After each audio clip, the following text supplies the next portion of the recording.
Hello, good afternoon, everyone. Thank you again for joining these last three webinars, and today we're finally in our last one. Today we are going to be talking about organizing your time. In this session, we'll learn about different ways to maximize your efficiency as a business owner. My name is Richard Monroso. I am a U.S. Bank representative. I've been with U.S. Bank for the past 9 years. And one thing that I love about U.S. Bank is that we've been the most ethical company for the past 11 years. So I like to make sure that I'm doing things right by the client and also making sure that their goals align with my goals as well. So we can both work together to reach their vision and make it a reality. I am a small business specialist. I help out clients between whichever stage they're in life. If they're starting, they've had a business established, or they're ready to retire, maybe sell the business or give the business to their kid or the next generation. We talk about different things, and whichever one aligns with them at that time, we'll be able to brainstorm together. My number is 480-770-9858. If you have any questions, if you'd like to message me one off, just be like, hey, you know what, I'm thinking about I'm starting a business. What would you recommend? I have a lot of ideas that I currently help out with clients with. Again, anywhere from I've helped out clients that had starting up their business up to $80 million.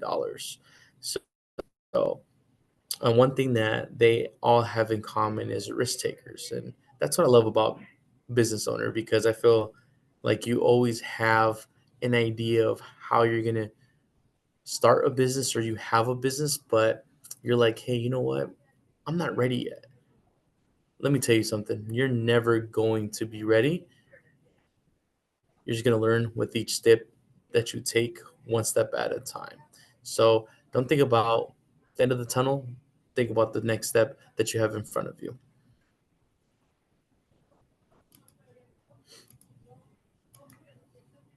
Setting goals and milestones. We will start out by seeking to establish milestones for each of your goals.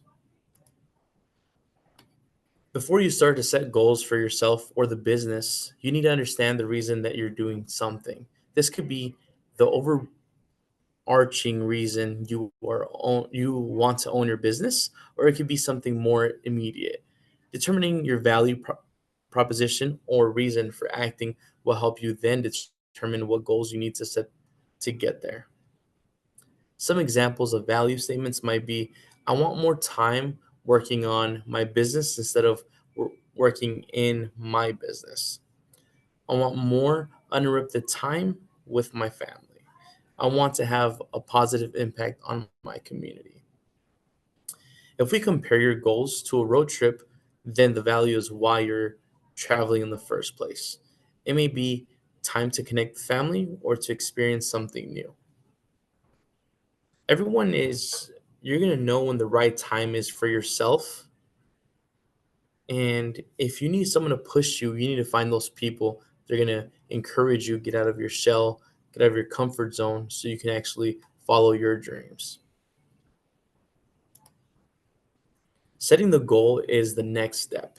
This is the destination you need to achieve to realize your vision. From our example of the road trip, this is your end location. When you set goals, remember a few components to making sure that the goal has the greatest chance of success. Be specific in your goal. It should include exactly what you hope to accomplish. And guess what? Every goal is not going to be perfect. You're going to have some bumps on the road while you get to your goal, but that's part of learning. Make it measurable. Numeric value would tell you not only if you accomplished the goal, but whether you were close or far from the target. Make sure the goal is attainable. It is one thing to have a stretch goal or another to have a goal that is out of reach. You want to make sure that when you make these goals that you're able to accomplish them. Sometimes things happen and You want to go to, your goal is to reach, for example, letter Z, but you're barely on the first letter in the alphabet on A. There's a 25 different letters still in the way to getting to your Z. So you got to go step by step. Don't make it so far out that it's going to be hard for you to see the success. Your goals should be realistic to the current situation of your business. Put a time frame around the goal. That way you can set the benchmark along the way. Establishing milestones along the way. Now that you have established the goal, you will want to look at milestones that can help you see how you're doing. From example, from our road trip example, you will want markers along the way to show that you are making progress. They can be small steps or large steps, but help your progress. For example, a trip from Los Angeles to New York, your first milestone may be to leave LA to, for example, um, you can go to Nevada, you can go anywhere, right? But you're going from state to state.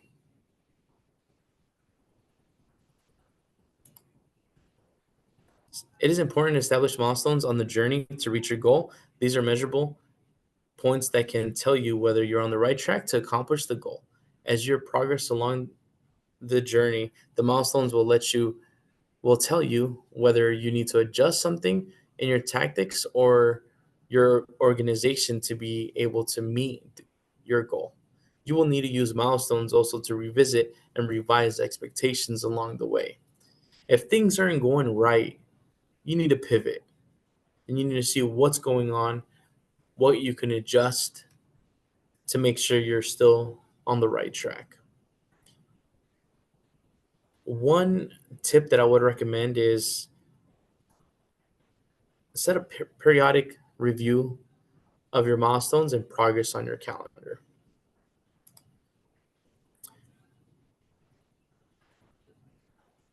So, let's review some of the key factors to consider when setting goals. Take a couple minutes to review these objectives.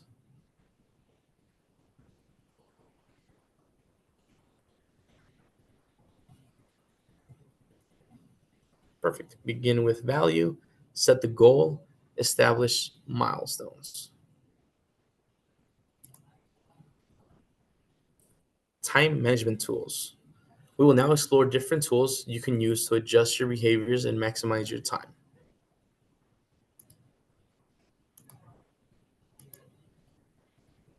Now that we know where you want to go in your business, let's figure out how to maximize your time to get there. In this section, we will look at 3 tools to help you be more efficient with your time. Prioritization, determining items that are most deserving of your attention. Time blocking, block your calendar and complete a task. Stay focused and don't get distracted by calls, emails, or other non emergencies. This is the hardest part because sometimes throughout your day, you're like, okay, look, you have 10 things you need to do. How I see them, there's priority things on your list, and then there's other things that I call laundry lists.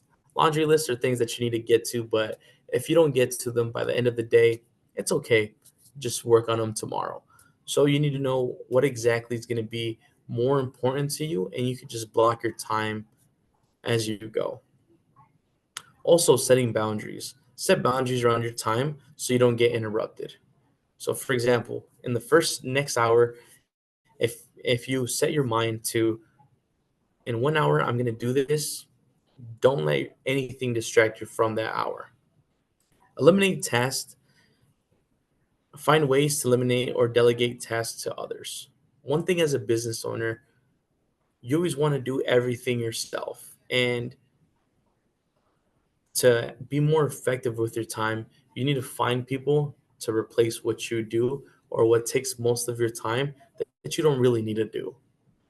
For example, I have clients that need to Actually, all my clients, what they need to do is they need to write their expenses. They have to write down what they did for the day, collect the receipts. What if you just hire somebody else to do that for you? What if you have someone to help you to collect all the information? Instead of you spending hours doing this, you can have somebody else do it for you.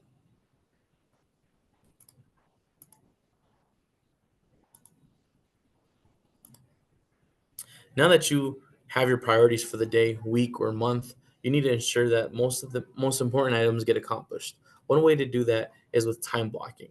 As stated earlier, this is where you block your calendar and focus on completing a task. Time strategy. You will want to begin with a calendar, whether that is on paper, digitally. You need to organize your time. I personally do everything through my Outlook calendar. I look at my days, how my day's going to look like. I like to be proactive about that so I can mentally prepare what I'm going to do that day. Figure out when your most productive hours to accomplish the task, then block the calendar to accomplish the task. Make sure you don't get distracted by calls, emails, or non emergencies during that dedicated time. Compartmentalize. Make sure those that can help you have the direction they need. This allows you to focus on the task you'll need to do. Make sure to provide a timeline and due date so that you are not worried about the tasks that others are doing. Visit the milestones. Review your goals on ongoing basis. Make sure this is scheduled monthly, quarterly, annually, whatever works best for you, so you can see the progress and celebrate the successes. Most of the time, what happens is that you're so in the zone that it's nice to just be in the moment. Be proud of yourself where you're at in life. Be proud of what you've accomplished because a lot of people will want to be in the same shoes that you're in right now. This also allows you to strategize courses, corrections, and um, yeah, perfect. Setting boundaries for your time. Healthy boundaries help us to better understand who and what is important to us. As you go throughout your day, you may find yourself overwhelmed and feel like there are not enough hours in a day. You may reach a point of burn even after time blocking and identifying the specific tasks that need to be done during a block. We may notice the passion for the business dimming a little. It is easy to recognize all the things that need to get done, but sometimes we don't have realistic timelines to accomplish them. This may result in longer nights, sacrificing time, and finding our life out of balance. It is important to stay healthy, set healthy boundaries, set a framing around your working hours and non working hours, allowing you to be more present in your business owner life as well as your personal life. We often believe as a business owner that we need to be working all the time and that you're expected to respond immediately. You have to understand how to work with your work life balance. Sometimes you get in a zone that you're always working, working, working, working, working. But sometimes if you don't have a good work life balance, you can you tend to actually get a little bit more mentally exhausted and your work and family bonding time is not the same because when you're doing one thing, let's say that you're spending time with your family, but you're thinking about work and you're not really in the moment, and that's where you need to step back and realize what you're doing. Set aside time for work, but also set aside time for personal pursuits. Once you establish your working time, it is important to communicate your expectations with others, employees, partners, and customers. Customers establishing expectation put your clients at ease. Listening your working listening your working hours or in creating an automatic reply from your inbox sharing, they should expect to hear from you within 24 to 48 hours. And that's a good expectation to have because sometimes You will be able to reach out to your clients before those 24 hours, but sometimes it might take you 48 hours to reach out to your clients. Partners, communicate with your business partners what they should expect from you, and they understand what you should expect from them. This will help you see whether your goals and milestones are timed appropriately. Both of you and your partners will be on the same page. Employees, make sure to share with your team when you will be unavailable for personal time. Where appropriate, share why you will be gone too.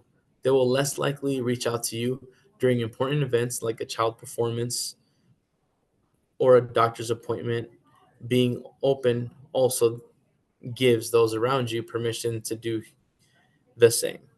And that being a human being is normal.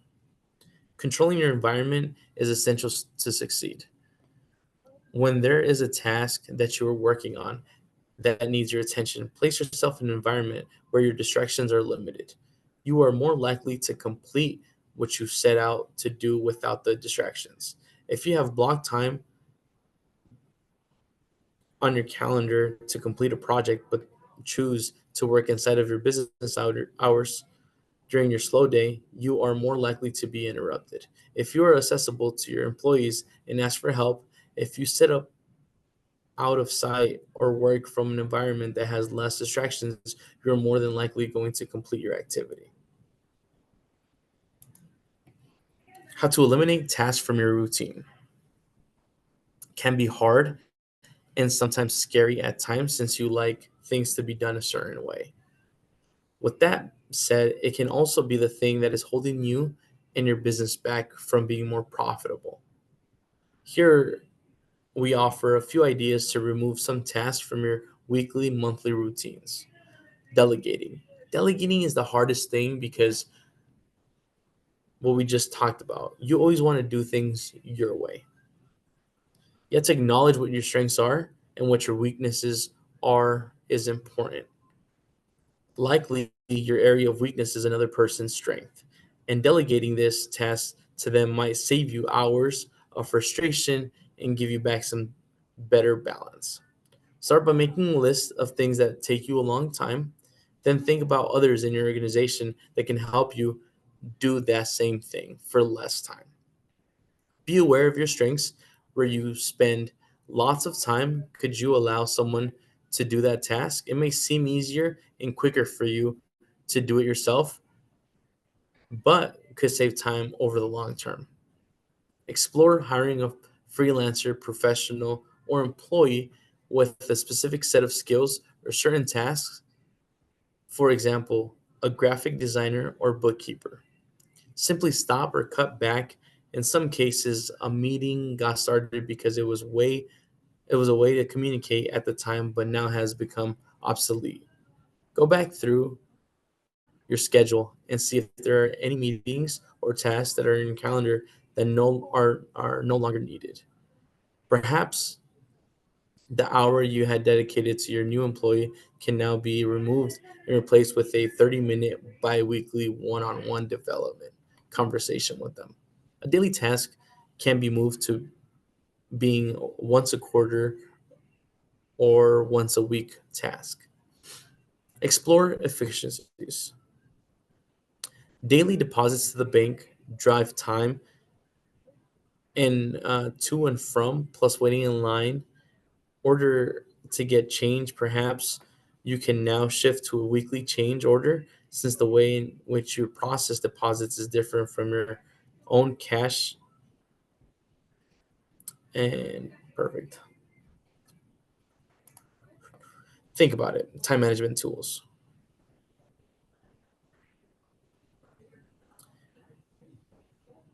Actively take time so you can ask yourself different ways to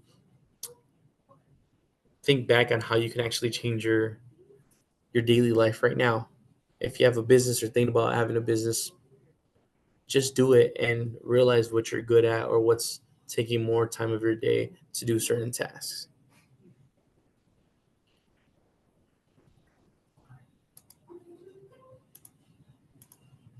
Using technology.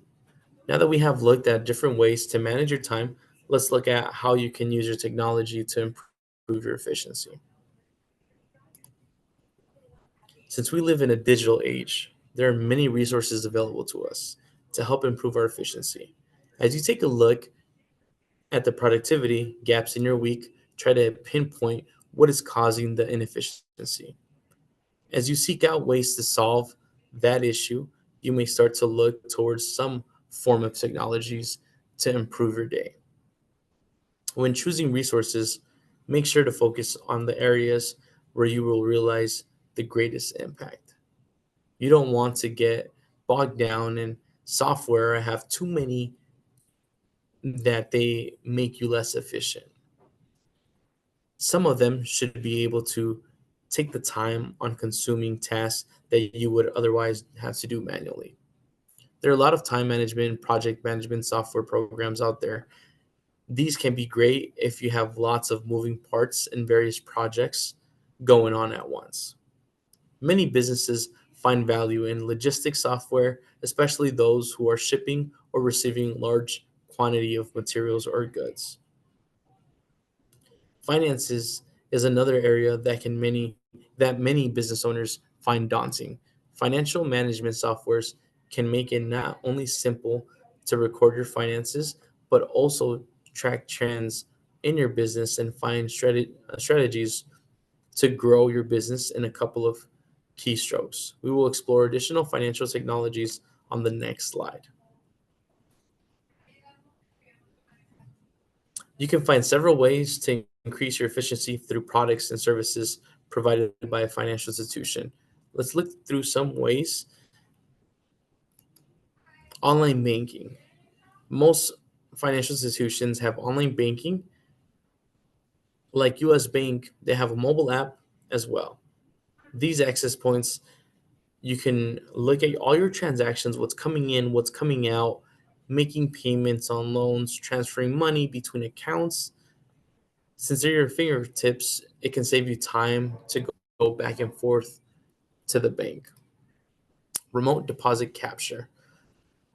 If you receive checks, many banks will allow you to deposit those via your phone or a scanner device.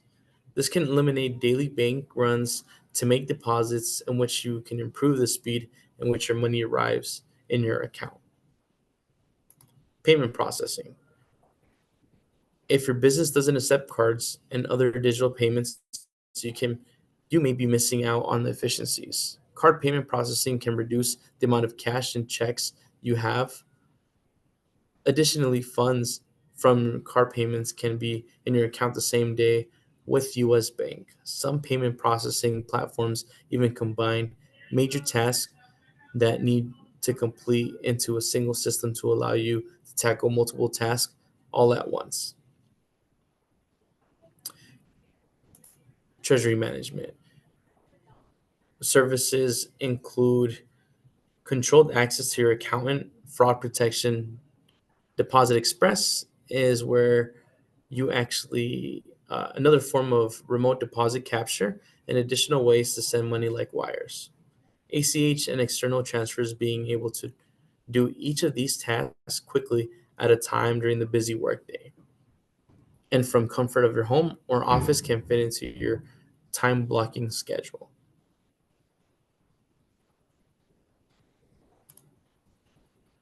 Summary: set goals and milestones. Time management tools, saving time in running the business. All right. And thank you again. I appreciate every one of you all. This will is our last webinar for Financial Literacy Month, and I hope you have a great time and a great day. And thank you all for joining us in these last 4 sessions. Have a great day.